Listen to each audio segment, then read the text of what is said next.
Hello मेरे प्यारे students, स्वागत है आप सभी का आपके अपने यूट्यूब चैनल साई-फाई स्टडी में। मेरे प्यारे बच्चों, आज की इस वीडियो में मैं आपके लिए अनसॉल्व पेपर लेकर यहाँ पे उपस्थित हुआ हूँ। यह अनसॉल्व पेपर आप देख सकते हैं यूपी बोर्ड हाई स्कूल परीक्षा 2026 के लिए है और यह पूरी तरह से एनसीईआरटी पर आधारित है। बच्चों यहाँ पे आप देख सकते हैं यह अनसॉल्व पेपर पूरी तरह से एनसीईआरटी पर आधारित है और माध्यमिक शिक्षा परिषद उत्तर प्रदेश द्वारा 2026 की परीक्षा के लिए बोर्ड द्वारा यह स्पेशली जारी किया गया है। ठीक है, अब यहाँ पे आप देख सकते हैं कि इस अनसॉल्व पेपर में 2019 से लेकर 2025 तक के पूरे पेपर का संकलन है और इसमें यह जो अनसॉल्व पेपर है गणित का है। ठीक है, तो आज की इस वीडियो में हम लोग इस अनसॉल्व पेपर को सॉल्व करेंगे। किस ईयर का पेपर सॉल्व करेंगे वह भी आपको बताएंगे। तो सबसे पहले देखिए, अनसॉल्व को सॉल्व करने का फायदा क्या होता है बच्चों। अगर आप प्रीवियस ईयर के पेपर को सॉल्व कर लेते हैं तो आपके 2026 एग्जाम में किस प्रकार का पेपर आएगा यह बात आपको पता चल जाती है। पिछले साल जो पेपर था वह कठिन आया था कि आसान आया था, और जो प्रीवियस ईयर जो पेपर होता है बच्चों उससे लगभग 30 से 40% प्रश्न बिल्कुल एग्जैक्ट वही प्रश्न रिपीट हो जाते हैं। ठीक है, तो यह आपका फायदा होता है अनसॉल्व पेपर करने से। अगर आप 3 साल का पूरा अनसॉल्व पेपर सभी सेट आप कर लेते हैं तो निश्चित ही रूप से आप बोर्ड एग्जाम में 95% प्लस मार्क्स आप गेन कर सकते हैं बच्चों। ठीक है, और मैं इस चैनल पर आपको 3 साल का पूरा अनसॉल्व पेपर मैं आपको हल कराने वाला हूं, यानी 2023, 2024 और 2025, यह 3 साल का सभी सब्जेक्ट की मैं बात कर रहा हूं। अगर इन 3 सालों के अनसॉल्व पेपर को आप हल करते हैं तो आप निश्चित रूप से बोर्ड एग्जाम में 95% प्लस मार्क्स आप गेन कर सकते हैं आसानी से। आज की इस वीडियो में आप देख सकते हैं यहाँ पे गणित सेट 6, यहाँ पे बोर्ड एग्जाम 2025 का यह पेपर है जिसका पेपर कोड आप देख सकते हैं 822 CA, और इस कोड नंबर के पेपर को आज की वीडियो में हम लोग हल करने वाले हैं। ठीक है, तो चलिए यहाँ पे प्रश्नों को सबसे पहले देखते हैं कि किस प्रकार का प्रश्न इस सेट में आपसे पूछा गया है। यहाँ पे आप देख सकते हैं, देखिए सेट 6 825, सेट 6 2022 और 822 CA। ठीक है ना, सेट 6 2025 822 CA। अब अगर आपके पास किसी भी पब्लिकेशन का अनसॉल्व पेपर हो तो आपको इस कोड नंबर से ढूंढना है, आपको यह पेपर मिल जाएगा। चलिए वीडियो को स्टार्ट करते हैं और एक एक प्रश्न को ध्यानपूर्वक समझते हैं बच्चों। प्रश्न नंबर 1 आपका है कि दिया है HCF 99,153 बराबर 9, तो LCM 99,153 होगा। ठीक है, तो चलिए इस प्रश्न को हल करते हैं और देखते हैं कि यहाँ पे 4 ऑप्शन दिए गए हैं, इन चारों ऑप्शन में से कौन सा ऑप्शन इस प्रश्न के लिए राइट होगा। ठीक है बच्चों, तो यहाँ पे चलिए इस प्रश्न को हल करते हैं। देखिए प्रश्न में बोला हुआ है कि यह 2 संख्याएं हैं और इसका HCF आपको 9 दिया हुआ और LCM पूछ रहा है। तो देखिए बच्चों, जब भी आपका इस प्रकार का प्रश्न दे तो आपको क्या करना है। देखिए जब भी आपसे LCM पूछे तो यहाँ पे लिखेंगे LCM इक्वल टू, यह आपकी पहली संख्या या दूसरी संख्या है तो यह लिखेंगे पहली संख्या गुणे में दूसरी संख्या। ठीक है, और बटे में HCF का मान क्या है 9। बस यही काम करना। अब यहाँ से सरल कर लीजिए इसको, तो कट कर दीजिए 9 एकम 9 और यहाँ पे 9 एकम 9 9 एकम 9 11 आ गया। अब 11 और 153 का गुणा कर दीजिए तो 11 तिहाई 33 के 3 3 हासिल, 11 पच्चे 55 और 3 58 5 हासिल, 11 एकम 11 और 5 16, तो 1683 यह आपका आंसर हो गया इस प्रश्न के लिए। तो यहाँ पे आप देख सकते हैं कि कौन से ऑप्शन में आया हुआ है, तो पहले यह ऑप्शन में आया हुआ है, तो यह ऑप्शन आपका इस प्रश्न के लिए राइट आंसर हो जाएगा। अगला प्रश्न बच्चों, प्रश्न नंबर 2। प्रश्न नंबर 2 है यहाँ पे, एक थैले में 3 लाल और 2 नीली गेंदें हैं। थैले से यादृच्छिक एक गेंद निकाली गई, उस गेंद के नीली होने की प्रायिकता। यादृच्छिक मतलब होता है बच्चों अनिश्चित रूप से। ठीक है ना, मतलब सीधा हाथ डाला गया और उसमें से एक गेंद निकाली गई, उस गेंद के नीली होने की प्रायिकता क्या होगी यह आपको बताना है। ठीक है, चलिए प्रश्न को हल करते हैं। सबसे पहले यहाँ पे जब भी इस प्रकार का प्रश्न दे तो कुल गेंदों की संख्या निकालनी है बच्चों। क्या करनी है, कुल गेंदों की संख्या निकालनी है, यानी कुल कितनी गेंद उस थैले में हो रही हैं। ठीक है ना, तो यहाँ पे अगर कुल गेंद हम निकालें, कुल गेंद, तो कुल गेंद कितना होगा। यहाँ पे आप देख रहे हैं कि 3 और 2 5, यानी कुल गेंद की संख्या क्या हो गई 5 हो गई। अब मैं कहूँ कि नीला होने की प्रायिकता, यानी प्रायिकता और नीला मतलब ब्लू। ठीक है, इसके होने की प्रायिकता, तो जितनी उसकी संख्या है उतना, और बटे में कुल कितनी गेंद है बटे में उसको लिख देंगे, यानी 2 बटे में 5। यह इस प्रश्न का राइट आंसर हो जाएगा बच्चों। ठीक है, यह आपका इस प्रश्न का क्या हो जाएगा, राइट आंसर हो जाएगा। अब यहाँ पे देखते हैं कि कौन से ऑप्शन में आया हुआ है, तो यहाँ पे देखिए ऑप्शन नंबर बी में आया हुआ है, तो यह आपका राइट आंसर हो जाएगा इस प्रश्न के लिए। आई होप कि इस प्रश्न को आप समझ गए होंगे। अगला प्रश्न, प्रश्न नंबर 3। प्रश्न नंबर 3 देखिए क्या है बच्चों, यहाँ पे प्रश्न नंबर 3, यहाँ पे आप देख सकते हैं कि निम्नलिखित सारणी का माध्यक वर्ग होगा। यहाँ पे वर्ग अंतराल और बारंबारता दिया गया है। और आपको बताना है माध्यक वर्ग। तो चलिए इस प्रश्न को हल कर लेते हैं और देखते हैं कि इसका माध्यक वर्ग क्या होगा। ठीक है, तो इस प्रश्न को हल करते हैं। यहाँ पे आप देख सकते हैं वर्ग अंतराल, बारंबारता और संचयी बारंबारता, 3 कॉलम यहाँ पे बनाए गए हैं। तो यहाँ पे वर्ग अंतराल और बारंबारता तो दिया गया है, संचयी बारंबारता कैसे निकालेंगे देखिए। यहाँ पे पहला मान जो बारंबारता का है वही यहाँ पे लिखते हैं, दूसरा मान जस्ट इस मान को इसमें ऐड करेंगे, इसके नीचे वाले मान को, तो 5 और 1 6, यहाँ पे 6 हो जाएगा। फिर उसके नीचे वाले को ऐड करेंगे 8 और 6 14, फिर उसके नीचे वाले को 14 और 6 20, फिर उसके नीचे वाले को 20 और 3 23। यानी यहाँ पे क्या करेंगे बच्चों कि अब यहाँ पे जो बारंबारता है इसको यन यहाँ पे दिखाते हैं और यन के लिए सभी मानों को ऐड कर लेंगे और सभी मान ऐड करने पर कितना आएगा, जो यह लास्ट वाला मान आया है वही आएगा। आप ऐड करके चेक कर सकते हैं। देखिए 5 1 6 8 6 14 6 20 3 23। अब यहाँ से जब यन का मान आ गया तो आपको यन बाई 2 निकालना, यानी यन बटे में 2। तो यन बटे में 2 कैसे आएगा, 23 बटे में 2, ठीक है ना। तो यह हो जाएगा आपका 11.5, ठीक है, क्योंकि 23 का आधा क्या होता है 11.5, ठीक। अब यहाँ से आपको क्या करना है, यह जो मान है वह संचयी बारंबारता में देखना है कि या तो यह एग्जैक्ट यही मान आए या इससे जस्ट बड़ा मान कौन सा मिल रहा है। तो इससे जस्ट बड़ा बच्चों आप देख रहे हैं कि आपका 14 मिल रहा है। तो इस लाइन की बारंबारता आपको देखनी है और इस लाइन की जो बारंबारता है मतलब इस लाइन में जो आपका वर्ग अंतराल है, ठीक है ना, जहाँ पे संचयी बारंबारता मिला, यानी हमने बताया कि यह जो मान आया है n का, इस मान से जस्ट बड़ा मान देखेंगे संचयी बारंबारता में कौन है, तो आपने देखा कि 14 है। अब उस लाइन के वर्ग अंतराल को देखेंगे तो उस लाइन का जो वर्ग अंतराल है यह आपका है और यही आपका कहलाता है बच्चों माध्यक वर्ग। क्या कहलाता है, माध्यक वर्ग या माध्यिका वर्ग इसी को कहते हैं, ठीक है। और यही आपका इस प्रश्न के लिए राइट आंसर हो जाएगा। यहाँ पे 8 12, यहाँ पे आप प्रश्न में देख सकते हैं 8 12 आपको कहाँ दिख रहा है, ऑप्शन नंबर सी में दिख रहा है, तो यह आपका राइट आंसर हो जाएगा। अगला प्रश्न, प्रश्न नंबर 4, निम्नलिखित बारंबारता बंटन के से बहुलक वर्ग होगा। ठीक है, यहाँ पे आप देख सकते हैं बहुलक वर्ग पूछ रहा है, वर्ग अंतराल बारंबारता दिया गया। देखिए यह सबसे आसान इस मॉडल पेपर का प्रश्न है बच्चों, ठीक है। कैसे, यह समझिएगा। अब आपको बहुलक वर्ग के लिए कुछ भी नहीं करना है, सबसे पहले बारंबारता देखना है कि सबसे बड़ी बारंबारता कौन सी है। तो इसमें आप देख रहे हैं कि सबसे बड़ी बारंबारता आपका 23 है और इस लाइन का जो वर्ग अंतराल होता है वही आपका बहुलक वर्ग कहलाता है, ठीक है। यानी 20 30 यह आपका आंसर हो जाएगा, ऑप्शन नंबर सी यहाँ पे आप देख रहे हैं, ठीक है ना। तो चलिए यहाँ पे लिख देते हैं, आपका बहुलक वर्ग पूछा हुआ है तो बहुलक वर्ग क्या हो जाएगा, यहाँ पे देखिए बहुलक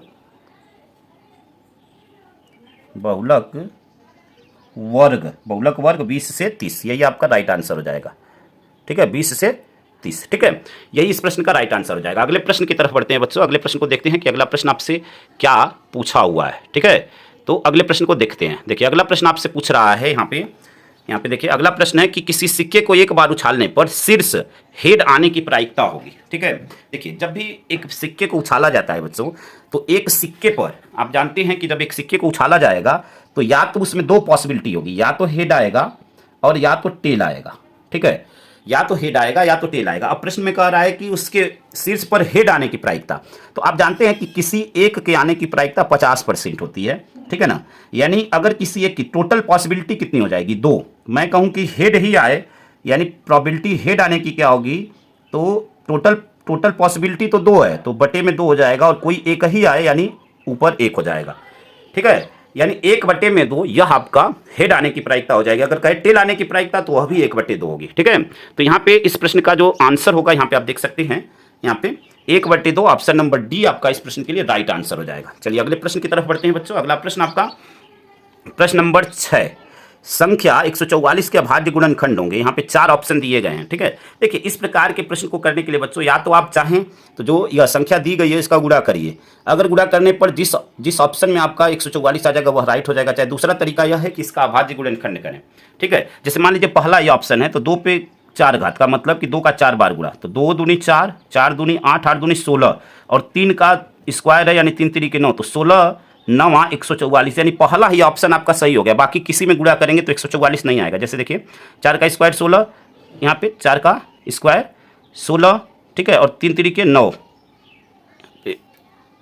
इस प्रश्न में आपका ऑप्शन में मिस्टेक किया हुआ है बच्चों, ठीक है, क्योंकि अगर आपका अभाज्य गुणनखंड दिया हुआ है तो यहाँ पे देखिए यह ऑप्शन आपका, देखिए अभाज्य गुणनखंड बोला हुआ है ना, देखिए दोनों में तो आपका 144 आया, लेकिन ऑप्शन कौन सा सही होगा यह आपको समझना है। अब आपको देखना है कि इसमें अभाज्य संख्याएं कौन सी हैं, तो 4 आपकी अभाज्य संख्या नहीं है, ठीक है ना। यानी अभाज्य संख्या 4 आपकी अभाज्य संख्या। अभाज्य संख्या क्या होती है? यानी ऐसी संख्या जो केवल 1 और अपने ही पहाड़ा में आए, तो वह अभाज्य संख्या होती है। तो यहाँ पे आपका यह ऑप्शन आपका राइट हो जाएगा, ऑप्शन नंबर ए। ठीक है, चलिए आपको करके भी दिखा देते हैं, आपको परेशान नहीं होना है। यहाँ पे देखिए, यहाँ पे 144 का अगर हम लोग गुणनखंड करेंगे 144 का, तो देखिए क्या आएगा। 144 का गुणनखंड करेंगे तो यह 2 से कट करेंगे, 2 सत्ते 14 और 2 दूनी 4, फिर 2 से कट करेंगे तो 2 तिहाई 6, 2 छक्के 12, फिर 2 से कट करेंगे तो आपका क्या हो जाएगा, 2 एक कम 2 और 2 अठे 16, फिर 2 से करेंगे तो 2 नमा 18 और फिर 3 से करेंगे तो 3 तिरिके 9 और फिर 3 एक कम 3। ठीक है, यह आपका क्या हो गया, इसका यह आपका अभाज्य गुणनखंड हो गया। अब यहाँ पे देख रहे हैं कितने 2 आ रहे हैं, 1 2 3 4, तो इसको हम लोग क्या लिख सकते हैं, 2 पे 4 घात गुणे 3 पे 2 घात, 3 2 बार आया हुआ है तो 3 पे 2 घात। तो यहाँ पे इस ऑप्शन में आप देख रहे हैं कि यही आया हुआ है, तो यह राइट आंसर हो जाएगा। इसमें भी गुणा करने पर 144 आएगा, लेकिन ठीक है ना, ऑप्शन आपका सही है क्योंकि अभाज्य गुणनखंड होंगे पूछा हुआ है, तो यहाँ पे 4 जो है अभाज्य संख्या नहीं है, तो ये ऑप्शन तो आपका होगा नहीं। यहाँ पे ऑप्शन नंबर ए आपका इस प्रश्न के लिए राइट आंसर हो जाएगा। अगला प्रश्न, प्रश्न नंबर 7। प्रश्न नंबर 7 है संख्याओं 54 और 336 का HCF होगा। ठीक है ना, तो चलिए यहाँ पे HCF ज्ञात करते हैं और देखते हैं कि कौन सा ऑप्शन इस प्रश्न का राइट आंसर हो जाएगा। यहाँ पे देखिए 54 और 336, इसका आपसे अभाज्य गुणनखंड आपसे पूछ रहा है, तो इस प्रश्न को भी हम लोग ऑप्शन के हिसाब से कर सकते हैं। अगर हम चाहें तो ऑप्शन के हिसाब से कर सकते हैं या इसका अभाज्य गुणनखंड भी करके कर सकते हैं। जैसे 54, अब यहाँ पे 336 पहले देखिए, 336 का यहाँ पे चलिए अभाज्य गुणनखंड करते हैं। ठीक है, तो देखिए 2 से इसको कट करेंगे तो 2 एक कम 2, 1 13, 2 छक्के 12, 1 16, 2 अठे 16, फिर 2 से करें तो ये आपका क्या हो जाएगा, 2 अठे 16 और 2 चौके 8, फिर 2 से करें तो 2 चौके 8 और 2 दूनी 4, फिर 2 से करें तो 2 दूनी 4 और 2 एक कम 2, फिर 3 से करें तो 3 सते 21। ठीक है ना, और फिर 7 से करें तो 7 एक कम 7। ठीक, फिर ऐसे ही 54 का अगर हम अभाज्य गुणनखंड करें, चलिए यहाँ पे कर देते हैं 54 का, तो 54 का 2 से करेंगे तो यह 2 दूनी 4 और 2 सते 14, फिर 3 से करें तो 3 नवा 27, फिर 3 से करें तो 3 तिरिके 9, फिर 3 से करें तो 3 एक कम 3। अब अभाज्य गुणनखंड करने के बाद आपको देखना है कि कौन सा यहाँ पे अभाज्य गुणनखंड है जो कि दोनों में प्रेजेंट है। तो आप देख रहे हैं कि एक 2 यहाँ भी है, एक 2 यहाँ भी है। ठीक है, और उसके बाद एक 3 यहाँ भी है, एक 3 यहाँ भी है। अब इसमें 3 है तो इसमें उसके अलावा 3 नहीं है, यानी अगर इसके HCF की बात करें तो HCF क्या होता है, जो दोनों में प्रेजेंट हो। तो एक 2 दोनों में मिल रहा है और एक 3 मिल रहा है और कोई नंबर दोनों में नहीं मिल रहा है, तो 2 तिहाई 6, यही आपका क्या हो गया, HCF हो गया। ठीक है, यही आपका क्या हो गया, HCF हो गया। यानी यहाँ पे देखेंगे कि कौन से ऑप्शन में आपका राइट होगा। ठीक है ना, 6 आपका ऑप्शन नंबर बी में आया हुआ है, तो यह आपका राइट आंसर हो जाएगा। अगला प्रश्न आपका प्रश्न नंबर 8। प्रश्न नंबर 8 है बिंदुओं 3 4 की y अक्ष से दूरी होगी। 4 ऑप्शन है, चलिए आपको बताते हैं कौन सा ऑप्शन आपका राइट होगा। देखिए बच्चों, जब भी आपसे यक्ष अक्ष से दूरी पूछे तो हमेशा यह जो मान होता है वह आपका जो निर्देशांक दिया होता है, पहला मान यक्ष होता है, दूसरा मान y होता है। अगर यक्ष अक्ष से दूरी पूछे तो हमेशा y का मान होगा। अगर यहीं पे y अक्ष से दूरी पूछता तब यक्ष का मान होता। फिलहाल यहाँ पे यक्ष अक्ष से दूरी पूछा हुआ है तो यह y का मान होगा। 4 इकाई ऑप्शन नंबर डी में है, तो यह ऑप्शन आपका राइट हो जाएगा। ठीक है, यहाँ पे ऑप्शन नंबर डी यानी y का मान 4 है, तो 4 इकाई यहाँ पे लिख लेंगे, 4 इकाई। ठीक है, यह ऑप्शन आपका क्या हो जाएगा, राइट हो जाएगा। ठीक है, आई होप कि इस यहाँ तक के प्रश्नों को आप अच्छी तरह समझ गए होंगे। चलिए अगले प्रश्न की तरफ बढ़ते हैं बच्चों। अगला प्रश्न आपका प्रश्न नंबर 9। प्रश्न नंबर 9 है कि द्विघात समीकरण 3x² + 5x + 3 = 0 के मूल हैं। यहाँ पे 4 ऑप्शन दिए गए हैं। अब हल करके देखते हैं कि कौन सा ऑप्शन इस प्रश्न के लिए राइट होगा। ठीक है, चलिए यहाँ पे हल करते हैं प्रश्न नंबर 9 को। देखिए इस प्रश्न को हल करने के लिए बच्चों सबसे पहले हम क्या करेंगे कि यहाँ पे इसकी तुलना हम करेंगे किससे। देखिए किससे तुलना करेंगे, तो तुलना आपको करना है ax² + bx + c = 0 से। ठीक है, तो यहाँ से हमें a b c का मान निकलेगा और इसके बाद हमें विविध कर ज्ञात करना है। तो यहाँ पे देखिए a के स्थान पे क्या है, 3 है, तो यहाँ पे लिखते हैं a = 3। फिर b के स्थान पे क्या है, 5, तो b = 5। फिर c के स्थान पे क्या है, तो c = 3। यह तीनों मान मिल गए। अब यहाँ से विविध कर निकालते हैं, यानी d = b² - 4ac, यह विविध कर का सूत्र होता है। यहाँ से मानों को रखते हैं, b का मान आपका क्या है, 5, तो 5 का स्क्वायर माइनस 4, a का मान है 3 और c का भी मान है 3। ठीक है, 5 का स्क्वायर हो जाएगा 25 और यहाँ पे 4 तिहाई 12 तिहाई 36। ठीक है, तो यहाँ पे 36 में से 35 जाएगा तो यह क्या हो जाएगा, आपका 11 हो जाएगा। ठीक है ना, माइनस में 11, क्योंकि बड़ी संख्या का चिन्ह होता है माइनस में 11। जब भी विविधकर का मान यानी डी का मान अगर माइनस में आया बच्चों, ठीक है, तब जो मूल होंगे वह क्या होते हैं, काल्पनिक होते हैं। ठीक है, मूल काल्पनिक होते हैं या वास्तविक नहीं होते। ठीक, तो अब यहाँ पे ऑप्शन की तरफ बढ़ते हैं और देखते हैं। यहाँ पे देखिए क्या है, वास्तविक, वास्तविक तथा बराबर। वास्तविक तो होंगे नहीं, वास्तविक जब नहीं होंगे तो वास्तविक बराबर कहाँ से होंगे, नहीं होंगे। काल्पनिक नहीं दिया हुआ है, वास्तविक नहीं, यानी वास्तविक नहीं का मतलब क्या कि वह क्या होंगे, काल्पनिक हो सकते हैं। ठीक है, तो ऑप्शन नंबर सी आपका इस प्रश्न के लिए राइट आंसर हो जाएगा। अगला प्रश्न, प्रश्न नंबर 10। प्रश्न नंबर 10 देखिए क्या पूछा हुआ है, समीकरण x माइनस वाई बराबर 2, एक्स प्लस वाई बराबर 2 का हल होगा। यहाँ पे 4 ऑप्शन दिए गए हैं। चलिए इस प्रश्न को हल करके और देखते हैं कि कौन सा ऑप्शन इस प्रश्न के लिए राइट आंसर हो जाएगा। ठीक है, चलिए हल करते हैं बच्चों और देखते हैं। यहाँ पे 2 समीकरण आप देख रहे हैं। इन दोनों समीकरण की सहायता से x और y की वैल्यू फाइंड आउट करनी है। ठीक है, तो यहाँ पे देखिए सबसे पहले क्या करें, दोनों समीकरणों को जोड़ दें। तो दोनों समीकरणों को जोड़ते हैं। देखिए पहला समीकरण है आपका x माइनस वाई बराबर 2 और दूसरा समीकरण है x प्लस वाई बराबर 2। ठीक है, यह दूसरा समीकरण है आपका x प्लस वाई बराबर 2। दोनों को ऐड करेंगे तो देखिए y या प्लस में या माइनस में, तो यह तो कट जाएगा। x और x क्या हो जाएगा, 2x हो जाएगा। 2x बराबर 2 और 2 4। यहाँ पे x की वैल्यू चाहिए तो 2 को इधर भेजेंगे तो बटे में आ जाएगा, यानी x बराबर आ जाएगा 4 बटे में 2 यानी 2 आ जाएगा। x का मान 2 आया, यही मान आप समीकरण 1 या 2 में रख दीजिए। ठीक है, तो चलिए समीकरण 2 में अगर आप रखते हैं, इसको 1 मान लेते हैं, इसको 2 मान लेते हैं। समीकरण 2 में रखेंगे तो y बराबर क्या मिल जाएगा, देखिए यहाँ पे 2 रखेंगे और पक्षांतर करेंगे तो 2 माइनस 2 बराबर 0, यानी x का मान 0 और y का मान, x का मान 2 और y का मान 0। अभी इसमें देखते हैं कि कौन से ऑप्शन में आया हुआ है। ठीक है ना, x का मान 2 और y का मान 0। तो यहाँ पे देखिए आपको ऑप्शन नंबर 4 में आपको दिख रहा है, यहाँ पे ऑप्शन नंबर 4 में दिख रहा है x बराबर 2 और y बराबर 0। तो ऑप्शन नंबर 4 आपका इस प्रश्न के लिए राइट आंसर हो जाएगा। अगला प्रश्न, प्रश्न नंबर 11 और बिल्कुल इसी प्रश्न से मिलता जुलता। ठीक है, 2 संख्याओं का योगफल तथा अंतर मतलब उसका घटाना। ठीक है, क्रमशः 8 और 2 हैं तो संख्याएं होंगी। अगर हम उन संख्याओं को मान लें बच्चों की वे संख्याएं x और y हैं, हमने पहले ही मान रखा है। ठीक है ना, तो अगर वह संख्याएं x और y हैं तो संख्याओं का योगफल का मतलब कि दोनों संख्याओं को जोड़ा जाए तो वह 8 होंगी। ठीक है, तो दोनों संख्याएं जोड़ी जाएंगी तो 8 होंगी और घटाई जाएंगी तो 2 होंगी। अब यहाँ पे x और y का मान आपको ज्ञात करना है, जैसा कि प्रश्न में, मतलब प्रश्न में x और y ज्ञात करने पर जो आंसर आएगा वही आपका आंसर हो जाएगा। ठीक है, तो यहाँ पे देखिए दोनों समीकरणों को जोड़ दें, यानी x प्लस वाई, जैसे ऊपर वाले प्रश्न को किया गया सेम वैसे ही x माइनस वाई बराबर 2। दोनों को जोड़ा जाएगा तो y से y कट जाएगा, x और x 2x, 8 और 2 10। ठीक है, हमें x का मान चाहिए तो x बराबर क्या हो जाएगा, 2 का पक्षांतर करेंगे तो बटे में चला जाएगा, यानी 10 बटे में 2 बराबर 5। ठीक है, अब यहाँ पे इसी मान को हम समीकरण 1 में अगर रख दें, इसको 1 मानते हैं, इसको 2 मान लिए, तो 1 में रखें, हम किसी भी समीकरण में रख सकते हैं, चाहे 1 में चाहे 2 में, आपको कन्फ्यूज नहीं होना है। तो यहाँ पे y बराबर क्या मिलेगा, अगर यहाँ पे रखेंगे 5 तो पक्षांतर करेंगे तो क्या हो जाएगा, माइनस में हो जाएगा, यानी 8 और माइनस 5, तो 8 में से 5 गया 3। ठीक है, तो 5 और 3, पहला मान हमेशा x का होगा और दूसरा मान क्या होगा, y का होगा। 5,3 यह आपका आंसर हो जाएगा इस प्रश्न के लिए। अब यहाँ पे देखते हैं कि 5,3 कौन से ऑप्शन में है। तो यहाँ पे देखिए 5,3 आपका ऑप्शन नंबर बी में आपको दिख रहा है, तो यह आपका राइट आंसर हो जाएगा। अगला प्रश्न, प्रश्न नंबर 12। प्रश्न नंबर 12 है बच्चों, समांतर श्रेणी 10, 7, 4 का 20वां पद होगा। ठीक है, 20वां पद आपसे पूछ रहा है, 4 ऑप्शन दिया गया है। तो चलिए इस प्रश्न को हल करते हैं और देखते हैं कि क्या इसका आंसर आता है। ठीक है, सबसे पहले बच्चों इस प्रश्न को हल करने के लिए हम क्या करेंगे, हमें जो है यहाँ पे प्रथम पद ज्ञात करना होगा। तो यहाँ पे श्रेणी का यह आपका प्रथम पद है, यानी प्रथम पद को a से रिप्रेजेंट करते हैं, तो a बराबर 10 हो गया। ठीक है, अब यहाँ से d का मान ज्ञात करना होता है। d कैसे निकालते हैं, जस्ट उसके आगे वाले पद में से उसके पीछे वाले पद को माइनस कर देते हैं, यानी 7 माइनस 10, तो 10 में से 7 गया 3 और चिन्ह हमेशा बड़ी संख्या के, यानी -3। यह 20वां पद, वहाँ पद यानी n की वैल्यू यह दिया हुआ है, n बराबर 20। अब आपसे क्या पूछ रहा है, देखिए a फार्मूला होता है an बराबर a plus n minus 1 into D. तो हम फार्मूला नहीं लिख रहे हैं, आई होप कि आप समांतर श्रेणी पढ़े होंगे, तो मैं डायरेक्ट यहाँ पे हल कर रहा हूँ। a का मान है 10, ठीक है, 10 प्लस n माइनस 1, तो n की वैल्यू है 20 माइनस 1 और इंटू डी की वैल्यू है -3। इसी को हल करना है। तो देखिए 10, यहाँ पे 20 में से 1 जाएगा तो क्या हो जाएगा 19, और 19 यहाँ 57। ठीक है, यहाँ पे प्लस है और यहाँ पे माइनस है तो यह माइनस हो जाएगा 57। ठीक है ना, 57 में से 10 जाएगा बच्चों तो 47 हो जाएगा, और चिन्ह बड़ी संख्या का, बड़ी संख्या माइनस में तो यहाँ माइनस लग जाएगा।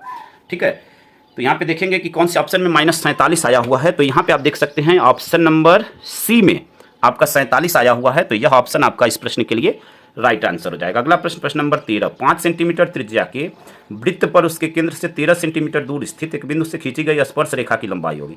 यहाँ पे 4 ऑप्शन दिए गए। चलिए इस प्रश्न को हल करते हैं। देखिए पहले यहाँ पे फिगर को समझिएगा, बोला हुआ है 5 सेंटीमीटर त्रिज्या की। ठीक है, यहाँ पे देखिए चित्र देखिए, पहले चित्र देखेंगे तो आधी चीज़ें आपको चित्र से वैसे ही पता चल जाती हैं। देखिए क्या है, बोला हुआ है 5 सेंटीमीटर त्रिज्या की, ठीक है, उसके केंद्र से उसके केंद्र से किसी बिंदु पर जो डाली गई जो रेखा है उसकी लंबाई दिया हुआ है 13 सेंटीमीटर और बोला हुआ है कि स्पर्श रेखा या आपका ए बी स्पर्श रेखा है, तो ए बी की लंबाई आपको प्रश्न में ज्ञात करने के लिए बोला हुआ है। और हमने मान लिया कि यह जो केंद्र है वह ओ है और यह त्रिज्या ओ ए जो है वह यह जो त्रिज्या है इसका इस बिंदु को स्पर्श बिंदु को हमने ए मान लिया और जो बाह्य बिंदु है उसको बी मान लिया। ठीक है, यह हमने एज्यूम कर लिया। अब यहाँ से आपको ए पी की वैल्यू चाहिए। तो एक बात आपको बता दें बच्चों कि जो त्रिज्या होती है वो स्पर्श रेखा पर लंब होती है, यानी यहाँ पे लंब वह बना रही है, 90 अंश का कोण बना रही है। और आप जानते हैं कि 90 अंश के सामने की जो भुजा होती है वह आपका कर्ड होती है। अगर हम ओ ए बी पर पाइथागोरस प्रमेय लगाएं, यानी त्रिभुज ओ ए बी में, ठीक है ना, त्रिभुज ओ ए बी में हम पाइथागोरस प्रमेय का प्रयोग करें तो पाइथागोरस प्रमेय क्या कहती है कि कर्ड का वर्ग बराबर लंब का वर्ग प्लस आधार का वर्ग। तो कर्ड का मान क्या है ओ बी, तो ओ बी का स्क्वायर, ओ बी का मान क्या है 13, ठीक है ना, तो 13 का स्क्वायर बराबर लंब का वर्ग प्लस आधार का वर्ग। लंब आपका है 5, तो 5 का स्क्वायर प्लस आधार आपका है ए बी, तो ए बी का स्क्वायर, और ए बी ही आपकी स्पर्श रेखा की लंबाई है। ठीक है, अब 13 का स्क्वायर आप जानते हैं कि 169 होता है, 5 का स्क्वायर 25 होता है, इधर पक्षांतर कर देंगे तो माइनस में हो जाएगा।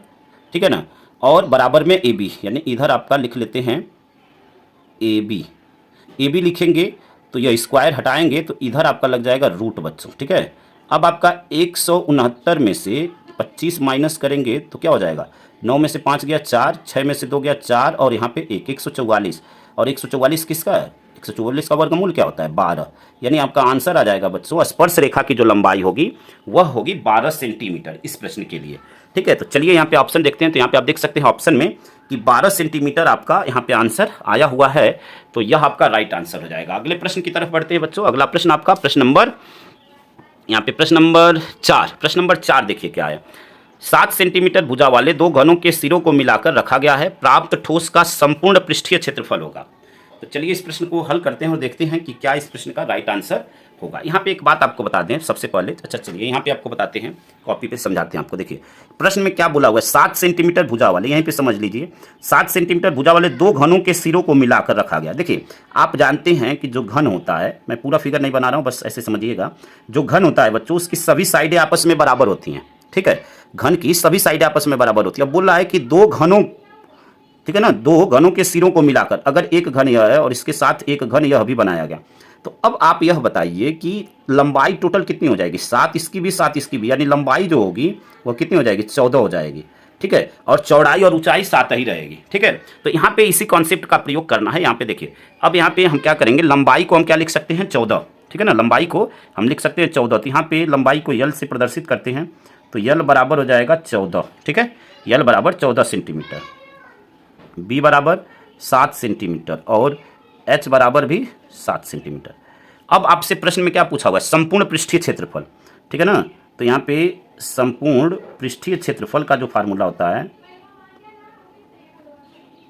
संपूर्ण पृष्ठीय क्षेत्रफल, इसका फार्मूला होता है 2 ब्रैकेट में length breadth plus breadth height plus height length, यह आपका सूत्र होता है। यहाँ से सभी मानों को रख दीजिए। देखिए दो, यहाँ पे लेंथ का मान क्या है 14, तो 14, और ब्रेड्थ और हाइट तो आपका सेम ही है, तो 14 गुणे 7 प्लस ब्रेड्थ का मान 7 और हाइट का मान भी 7 प्लस हाइट लेंथ, तो हाइट का मान 7 और लेंथ का मान 14। अब इसी को हल कर लेना है आपको। ठीक है ना, इसी को क्या करना है, हल कर लेना है। तो चलिए हल करिए। 2 ब्रैकेट में 14 सते 98 प्लस 7 सते 49 फिर 14 सते 98।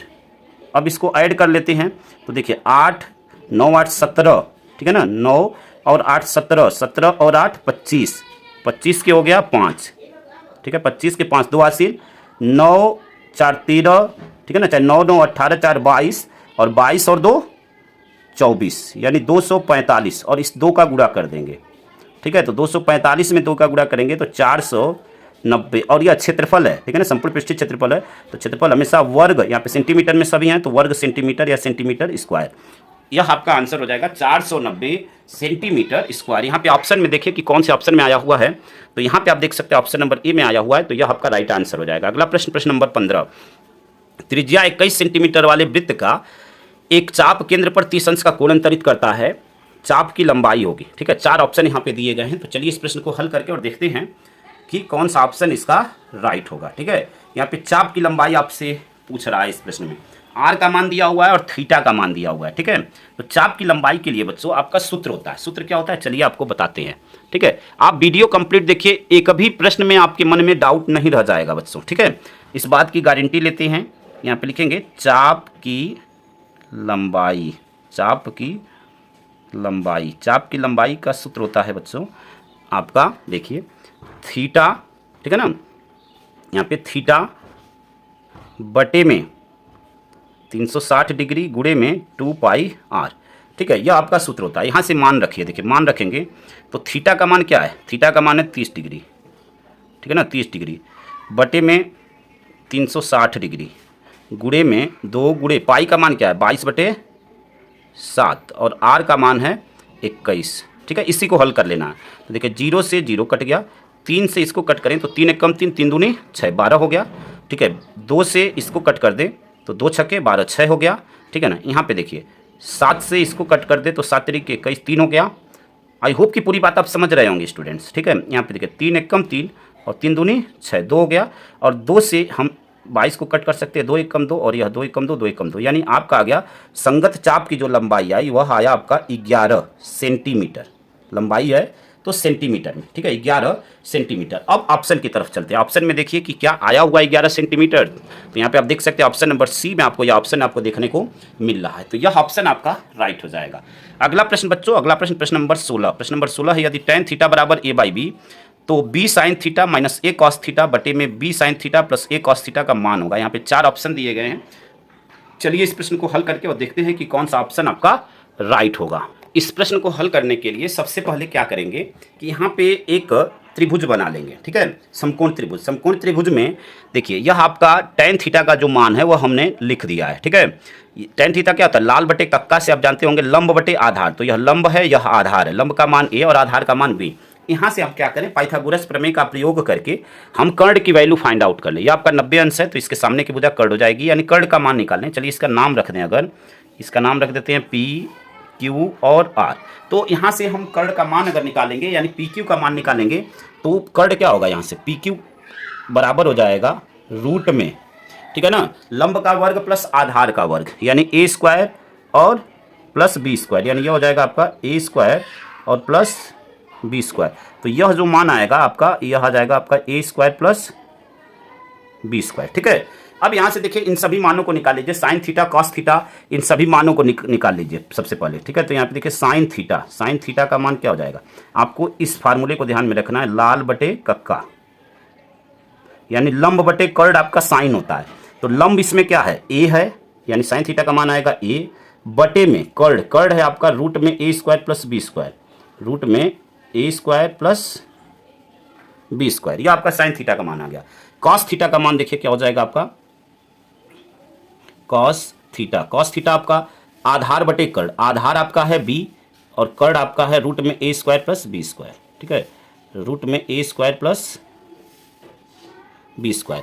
अब आपको इसी का मान ज्ञात करना है। तो इसका मान ज्ञात करने के लिए यह साइन थीटा और कॉस थीटा का मान आ गया, इन मानों को यहाँ पे रख देते हैं। तो देखिए इसको हल करने के लिए अब क्या करेंगे, b साइन थीटा, तो साइन थीटा का मान यानी b गुणे साइन थीटा का मान क्या आया a बटे में रूट में a square plus b square, फिर माइनस है तो माइनस, फिर आपका क्या है a गुणे में कॉस थीटा का मान है b, ठीक है, बटे में रूट में a स्क्वायर, ठीक है ना, a square plus b square, ठीक। अब पूरे के बटे में क्या हो जाएगा, देखिए पूरे के बटे में यहाँ से पूरे के बटे में b साइन थीटा, तो b गुणे साइन थीटा का मान a बटे में a square plus b square, ठीक है, a square plus b square, फिर माइनस यहाँ से क्या हो जाएगा आपका a कॉस थीटा, यहाँ पे प्लस है तो प्लस a कॉस थीटा, तो a और कॉस थीटा का मान है b बटे में रूट में a square plus b square, ठीक है, यह आपका मान होगा। अब इसी मान को आपको क्या करना है, सरल करना है, ठीक है। तो सरल करेंगे तो आप एक चीज़ यहाँ से समझिएगा ध्यान से एकदम बच्चों, देखिए यहाँ पे जब सरल करेंगे तो आपको क्या मिलेगा, समझिएगा स्टेप को ध्यान से। यहाँ पे जब a और b का गुणा करेंगे तो देखिए यह आपका मिल जाएगा ab, ठीक है ना, यह आपका क्या मिल जाएगा ab, और बटे में क्या आपको मिलेगा, बटे में आपको मिलेगा a square plus b square, ठीक। इसको जब आप सरल करेंगे तो यह आपका यहाँ पे माइनस है तो माइनस लगाएंगे, इसको सरल करेंगे तो यह ए बी और बटे में यह भी आपका मिलेगा ए स्क्वायर प्लस बी स्क्वायर। अभी नीचे वाले को मत समझिए, अभी ऊपर वाले को समझिए, नीचे वाला वैसे ही आपको आंसर बता देगा। अभी देखिए यहाँ पे आप देख रहे हैं कि यह आपका प्लस में है और इसके पहले माइनस चिन्ह लगा हुआ है तो माइनस में, तो जब एक प्लस में और एक माइनस में तो ये कट जाएगा, यानी अंश आपका क्या आ जाएगा, जीरो आ जाएगा। और जीरो में जब आप किसी भी संख्या से आप भाग देते हैं तो जीरो ही आता है, ठीक है ना, आपको पूरा सॉल्व करने की जरूरत नहीं है, यानी यह अंश आपका जीरो आ गया। जब इन दोनों को सॉल्व आपने किया तो जीरो आ गया, और जीरो में किसी भी नंबर से अगर हम भाग देंगे तो जीरो ही आएगा, यानी इस प्रश्न का जो राइट आंसर हो जाएगा बच्चों वह जीरो होगा। यहाँ पे देखते हैं कि कौन से ऑप्शन में आया हुआ है, तो यहाँ पे आप देख सकते हैं ऑप्शन नंबर बी में जीरो आया हुआ है, तो यह आपका राइट आंसर हो जाएगा। ठीक है, अगला प्रश्न आपका प्रश्न नंबर 17। प्रश्न नंबर 17 देखिए क्या पूछा हुआ है आपसे, 3 cot a बराबर 4, तो सेक a का मान होगा। ठीक है ना, सेक a का मान आपसे पूछ रहा है। तो चलिए इस प्रश्न को हल करते हैं और देखते हैं कि कौन सा ऑप्शन इस प्रश्न के लिए राइट आंसर होगा। ठीक है, चलिए इस प्रश्न को हल करते हैं बच्चों। चलिए इसको हल करते हैं और देखते हैं कि कौन सा ऑप्शन आपका इसका राइट होगा इस प्रश्न के लिए। ठीक है ना, सबसे पहले हम यहाँ से क्या करें कि हम cot a का मान ज्ञात करें। तो cot a बराबर हमें यहाँ से क्या मिलेगा, देखिए यहाँ से cot a बराबर मिलेगा बच्चों 4 और इस 3 का पक्षांतर कर दें तो 4/3। ठीक है ना, 4/3। cot a के हेल्प से हम tan a का मान निकाल लें, और जो tan होता है वह cot का उल्टा होता है, यानी अगर हम यहाँ से tan a की बात करें तो इसका हम उल्टा कर देंगे तो वह tan a का मान हो जाएगा। उल्टा का मतलब कि यह जो हर में हो वो अंश में चला जाए, जो अंश में हो वो हर में चला जाए, यानी tan a बराबर 3/4। हमें sec a का मान चाहिए, तो sec a बराबर हो जाएगा रूट में, यह सूत्र होता है ध्यान रखिएगा, 1 + tan square a, 1 + tan square a, यह आपका सूत्र होता है। अब यहाँ से मान रख दीजिए, 1 + tan का मान क्या है 3/4, इसका स्क्वायर करेंगे तो अंश और हर दोनों का स्क्वायर होगा, तो 3 × 3 = 9, 4 × 4 = 16, यानी 9/16। इसका इसमें गुणा हो जाएगा, यानी यह एक्चुअल में हो जाएगा 16 + 9/16। यहाँ पे रूट लगा देंगे, 16 और 9 25, 25/16, 25 का वर्गमूल 5 और 16 का वर्गमूल 4, यानी 5/4। यह आपका हो जाएगा सेक ए का मान। ठीक है ना, सेक ए का मान आपका यही हो जाएगा। ठीक है, सेक ए का मान हो जाएगा 5/4। ठीक है, तो यहाँ पे लिख देते हैं सेक ए 5/4। अब देखते हैं कि कौन से ऑप्शन में आया हुआ है 5/4। तो यहाँ पे आप देख रहे हैं कि ऑप्शन नंबर 4 में आपका आया हुआ है, तो यह ऑप्शन आपका इस प्रश्न के लिए क्या हो जाएगा, राइट आंसर हो जाएगा। अगला प्रश्न आपका प्रश्न नंबर 18, sin 2a बराबर √3/2, तो a का मान होगा। चलिए इस प्रश्न को हल करते हैं और देखते हैं कि कौन सा ऑप्शन आपका इस प्रश्न के लिए राइट आंसर होगा। ठीक है, तो चलिए इस प्रश्न को हल करते हैं बच्चों और देखते हैं कि कौन सा ऑप्शन आपका राइट होगा। ठीक है, देखिए इस प्रश्न को हल करने के लिए क्या करेंगे, हम यहाँ पे हम देखेंगे कि √3/2 साइन किसका मान होता है। तो यहाँ पे देखिए लिखेंगे sin 2a बराबर साइन किसका मान √3/2 होता है, तो आप कहेंगे कि साइन 60 अंश का मान।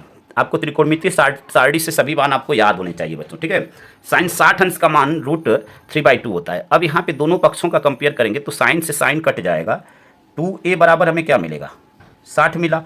हमें a की वैल्यू चाहिए, तो a बराबर क्या हो जाएगा 60 और बटे में 2 भाग दे दीजिए, 2 × 3 = 6, 30 डिग्री, यानी a की वैल्यू आई 30 डिग्री, और यही आपका क्या हो जाएगा आंसर हो जाएगा। a का मान क्या आया 30 डिग्री।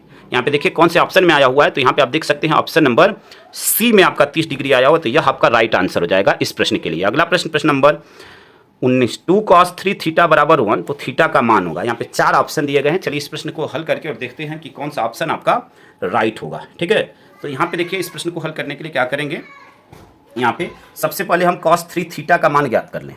ठीक है ना, cos 3 थीटा का मान ज्ञात कर लें, तो cos 3 थीटा बराबर इस 2 का पक्षांतर करेंगे तो 1/2 आ जाएगा। ठीक है, अब देखेंगे कि cos किसका मान 1/2 होता है, तो cos 60 का मान 1/2 होता है।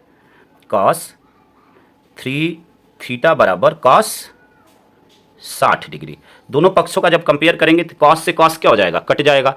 हमें 3 थीटा बराबर क्या मिला 60 अंश। यहाँ से कंपेयर करने पर 3 थीटा बराबर 60 अंश। हमें थीटा का मान चाहिए, तो थीटा बराबर इस 3 का पक्षांतर करेंगे तो बटे में चला जाएगा, 3 दूनी 6, यानी 20 डिग्री आ जाएगा थीटा का मान। ठीक है ना, थीटा का मान क्या आ जाएगा 20 डिग्री। तो अब यहाँ पे देखते हैं कि कौन से ऑप्शन में आपका 20 डिग्री आया हुआ है। यहाँ पे प्रश्न नंबर 19 में आप देख रहे हैं कि ऑप्शन नंबर बी में आपका 20 डिग्री आया हुआ है, तो यह आपका इस प्रश्न के लिए राइट आंसर हो जाएगा। अगला प्रश्न और बहुविकल्पी का अंतिम प्रश्न बच्चों, अंतिम प्रश्न है कि दिए गए चित्र में त्रिभुज ABC के आधार BC के समांतर रेखाखंड PQ खींचा गया है। यदि PQ रेशियो BC बराबर 1:3 हो तो AP और PB का अनुपात होगा। चलिए इस प्रश्न को हल करते हैं और देखते हैं कि क्या इसका राइट आंसर होगा। देखिए यह आपका थेल्स प्रमेय पर आधारित यह प्रश्न है बच्चों। तो देखिए थेल्स प्रमेय पर आधारित है, तो यहाँ पे जब यह कंडीशन जैसा दिया हुआ है इसके हिसाब से यह दोनों जो त्रिभुज होंगे वह आपस में समरूप होंगे। सबसे पहले कौन कौन से त्रिभुज यहाँ पे देखिएगा, देखिए त्रिभुज आपका APQ यानी APQ और त्रिभुज ABC, त्रिभुज ABC यह दोनों क्या होंगे, समरूप होंगे। अब जब यह दोनों समरूप होंगे तो इसके संगत भुजाओं का जो अनुपात होगा बच्चों आपस में बराबर होगा, यानी AP बटे में AB, ठीक है ना, AP बटे में AB बराबर यहां से देखिए AQ बटे में AC, ठीक है ना, AQ बटे में AC यह बराबर आपका PQ बटे में BC, ठीक है ना, PQ बटे में BC, यानी त्रिभुज की तीनों जो संगत भुजाएं हैं उनका अनुपात आपस में क्या हो जाएगा, बराबर हो जाएगा। और यह अनुपात आपका क्या दिया हुआ है, PQ बटे में BC, यानी इसका अनुपात क्या है 1:3, मतलब 1/3, ठीक है। अब आपसे पूछ क्या रहा है, AP रेशियो PB पूछ रहा है, AP रेशियो PB। तो यहाँ पे आप देख सकते हैं कि यहाँ पे आपका AP का मान 1 है, ठीक है ना, क्योंकि यह जितने भी अंश में है सभी का मान 1 होगा। तो यहाँ पे AP बराबर तो हमें क्या मिल गया, AP बराबर 1 मिला, और हमें क्या चाहिए, BP का मान चाहिए, यानी इसका मान हमें चाहिए। तो इस मान के लिए हम क्या करेंगे, यहाँ से आप देख सकते हैं कि अगर हम यह कहें कि हमें यह मान चाहिए, ठीक है, यहाँ समझिएगा, मैं यहाँ पे ऐसे समझिए, देखिए AB, मैं कहूँ कि AB बराबर क्या होगा बच्चों यहाँ पे, तो AB बराबर आप कहेंगे कि AB बराबर हो जाएगा AP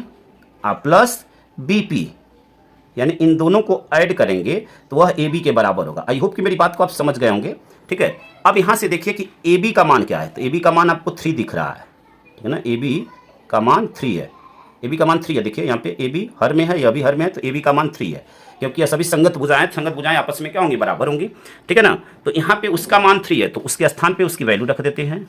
AP का मान आप देख रहे हैं कि AP का मान यहाँ पे 1 है, ठीक है ना, तो यहाँ पे 1 रखेंगे और उसका पक्षांतर करेंगे तो यह आपका इधर आएगा 1, और यह बराबर हो गया BP के। 3 में से 1 गया 2, यानी BP बराबर क्या आ गया 2। हमें अनुपात किसका चाहिए, AP अनुपात BP। तो यहाँ पे देखिए AP अनुपात BP, AP की वैल्यू क्या आई है, AP की वैल्यू 1, ठीक है ना, AP की वैल्यू 1, तो यहाँ पे 1 अनुपात BP की वैल्यू क्या है, BP की वैल्यू 2, तो 1:2 यह आपका इस प्रश्न का आंसर हो जाएगा, ठीक है। तो यहाँ पे देखते हैं ऑप्शन में कि कौन से ऑप्शन में आया हुआ है। तो यहाँ पे आप देख रहे हैं 1:2 पहले ही ऑप्शन में आया हुआ है, तो यह आपका राइट आंसर हो जाएगा इस प्रश्न के लिए। आई होप कि यहाँ तक के प्रश्नों को आप अच्छी तरह समझ गए होंगे स्टूडेंट्स, ठीक है। अब यहाँ से बच्चों आपका चालू होता है वर्णनात्मक प्रश्न, और वर्णनात्मक प्रश्न टोटल 50 नंबर के होते हैं। आप देख सकते हैं ये सभी 2 नंबर वाले प्रश्न हैं, यानी सिद्ध कीजिए 4 + √3 अपरिमेय संख्या है। यदि cos थीटा बराबर 13/5 तो cot थीटा का मान होगा, ठीक है। इस प्रकार के प्रश्न हम सभी बहुविकल्पी में हल किए हुए हैं, ठीक है। यह जितने भी प्रश्न हैं सभी बहुविकल्पी में आप खुद कर सकते हैं इन प्रश्नों को, ठीक है। फिर भी मैं आपको यह सभी प्रश्न कराऊंगा बच्चों। देखो अगर आप यह सभी प्रश्न हम एक ही पार्ट में कंप्लीट करेंगे तो वीडियो काफ़ी लंबा होगा, तो बाकी के जो बचे हुए प्रश्न हैं बच्चों उसको हम अगले पार्ट में कंप्लीट करेंगे। तो इस वीडियो में इतना ही। आई होप कि मेरी बात को आप समझ गए होंगे, ठीक है। एक एक प्रश्न को बिल्कुल ध्यानपूर्वक करिएगा स्टूडेंट्स, क्योंकि प्रत्येक प्रश्न आपके बोर्ड एग्जाम 2026 के लिए अत्यंत महत्वपूर्ण है। धन्यवाद। जय हिंद, जय भारत। चैनल पे नए हैं तो चैनल को जरूर सब्सक्राइब करें और वीडियो को अपने दोस्तों तक जरूर शेयर करें। धन्यवाद बच्चों।